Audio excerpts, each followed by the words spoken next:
Mister M اے جناح، میں وضاحت کر دوں کہ میری تقریر کے اس حصے میں لفظ قائد اعظم استعمال نہیں ہوگا۔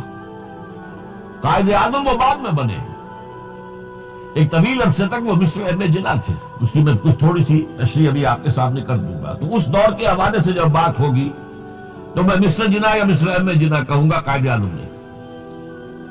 تو دوسری طرف مسٹر ایم اے جناح تھے جو بیرسٹر تھے، وکیل تھے، اور ساتھ ہی ایک سیاسی کارکن بھی تھے۔ ان کی شخصیتوں کے بعض پہلو جو ہے بہت دلچسپ ہے، بہت مختصر میں اس کا اشارہ کر رہا ہوں۔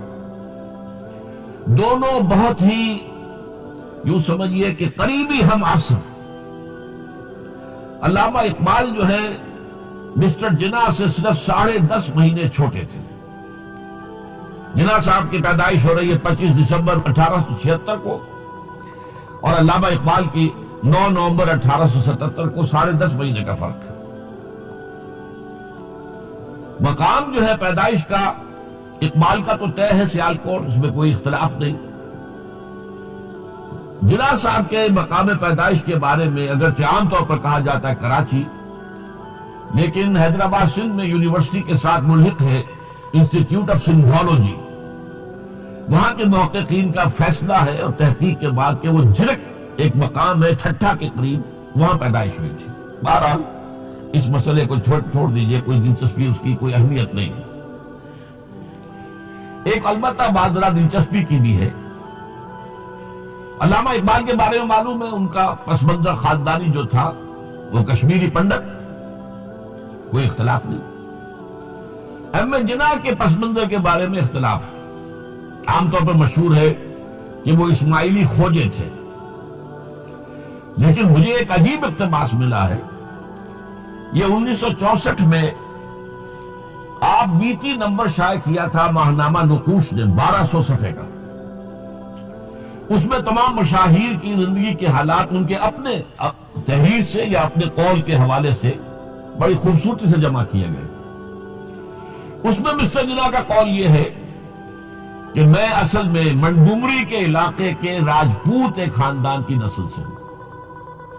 اس میں ان کا قول سنا دیتا ہوں، میرے پاس اس کی یہ فوٹو سٹیٹ موجود ہے۔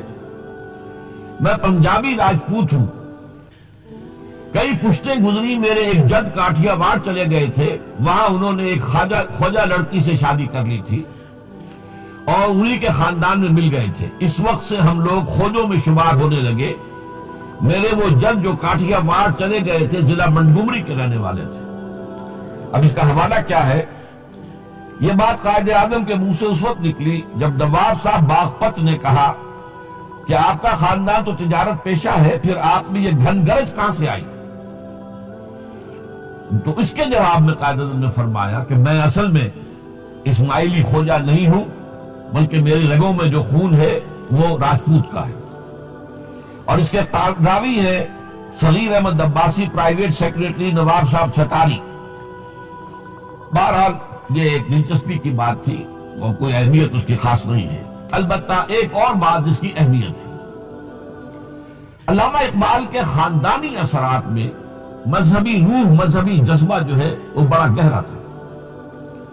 ان کے والد شیخ نور محمد صوفی مزاج بزرگ تھے، نماز روزے کی پابندی والی معاملہ تو تھا ہی 100%، لیکن ان کا مزاج صوفیانہ تھا۔ والدہ بہت نیک۔ پھر ان کی ابتدائی تعلیم جو ہے جس ماحول میں ہوئی ہے، علامہ میر کاشمیری بہت بڑے عالم، بہت بڑے جو ہے مدرس، ان کا فیض حاصل ہوا ہے۔ تو یہ اقبال کی تربیت کے اندر، ابتدائی تربیت کے اندر مذہب کا حصہ کافی تھا۔ ایسی کوئی چیز محمد علی جناح کے معاملے میں ہمارے علم میں نہیں ہے۔ جناح پونجا ان کے والد تھے اور ایک عام درجے کے کاروباری تھے، چمڑے کا کاروبار کرتے تھے، لیکن اس میں شک نہیں کہ ذہانت، فطانت، محنت، مشقت میں محمد علی جناح بہت آگے تھے، بہت آگے تھے۔ اس نے 16 سال کی عمر میں میٹرک تو کیا، لیکن پھر ذرا غور کیجئے 20 سال کی عمر میں انگلستان سے بیرسٹری کر کے واپس آ گئے۔ 20 سال کی عمر میں، اور آتے ہی پریکٹس شروع کی کراچی میں۔ کراچی میں پریکٹس نہیں چل سکی، جمی نہیں، تو پھر چلے گئے بمبئی، اور بمبئی میں ان کی پریکٹس جو ہے وہ جم گئی۔ اب یہاں سے معاملہ جو آگے کا ہے وہ بہت اہم ہے۔ محمد علی جناح کا مزاج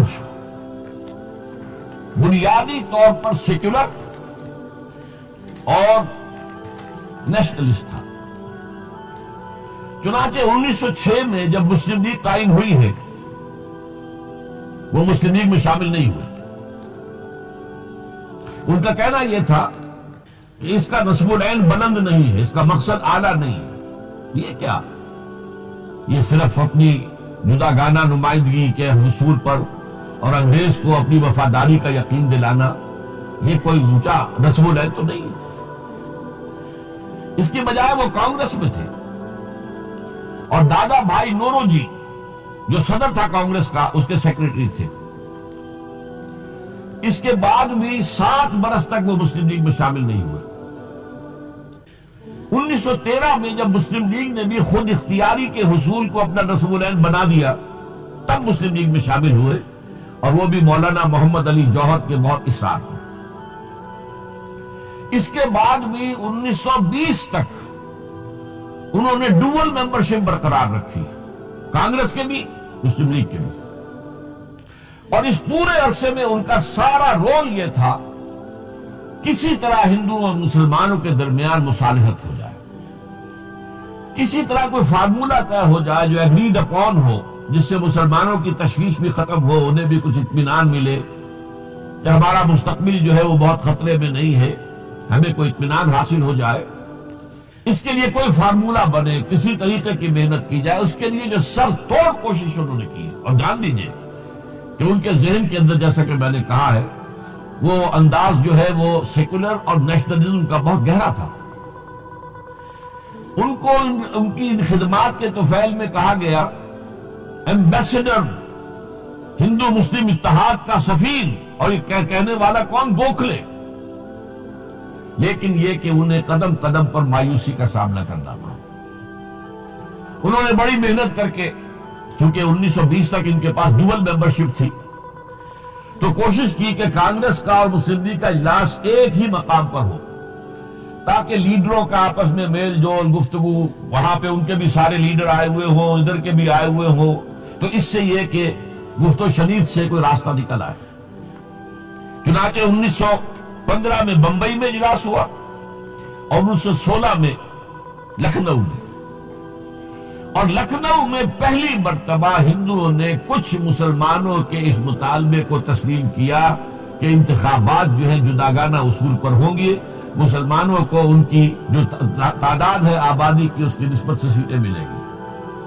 یہ جناح کی بہت بڑی کامیابی تھی۔ لیکن اس کے پس منظر میں نوٹ کیجئے ایک اور چیز تھی بڑی اہم۔ سن 1918-19 سے ایک عظیم تحریک ہندوستان میں شروع ہو چکی تھی، تحریک خلافت۔ کیونکہ خلافت عثمانیہ کو ختم کرنے کے لیے بڑی سازشیں چل رہی تھی، یہودی سرگرم تھے، اور برطانیہ کے ذریعے سے وہ چاہتے تھے کہ اس کو جو ہے وہ ختم کیا جائے، خلافت کو۔ اس وقت ہندو مسلمان ایک ہو گئے تھے۔ گاندھی خلافت کی تحریک میں شریک ہوا، حالانکہ کہاں گاندھی کہاں خلافت، کیا ان میں رشتہ کیا ہے، لیکن اسے اندازہ ہو گیا تھا کہ اگر ہم نے مسلمانوں کا ساتھ اس وقت نہیں دیا، جبکہ پورا ہندوستان گونج رہا تھا، بولی اماں محمد علی کی جان بیٹا خلافت پہ دے دو، ساتھ ہے تیرے شوکت علی بھی جان بیٹا خلافت پہ دے دو، پورا ہندوستان۔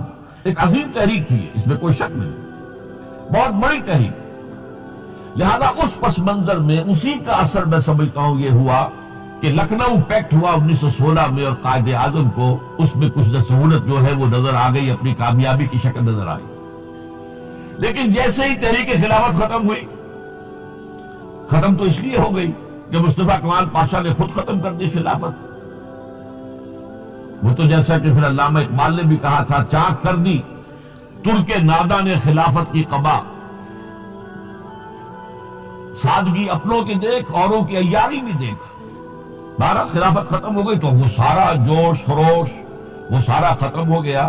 اس لحاظ سے یہ ہے کہ صورتحال تبدیل ہو گئی، اور اب ہندوؤں کے اندر دوبارہ وہ اپنی جو عصبیت اور مسلمانوں کے خلاف ان کے اندر جو جذبات تھے وہ اوپر ابھر کر آئے، چنانچہ 1928 میں نہرو رپورٹ شائع ہوئی ہے، جس نے کہ اس معاملے کے اندر ساری امیدیں جو مسلمانوں کو ہو سکتی تھی ہندوؤں سے، ان سب کا قلع کما کر دیا۔ معلوم ہوا کہ ہندو کسی درجے میں بھی مسلمانوں کو کوئی حیثیت دینے کو تیار نہیں۔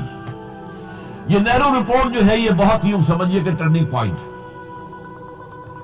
اس کے بعد جناح صاحب نے کوشش اور کی، تجاویز دہلی کچھ اور خاکہ دیا کہ کم سے کم یہ مان لو، وہ بھی رد کر دی گئی۔ پھر 14 نکات دیے، وہ بھی رد کر دیے گئے۔ اس کا نتیجہ یہ نکلا کہ انتہائی مایوس، دل گرفتہ، دل شکستہ ہو کر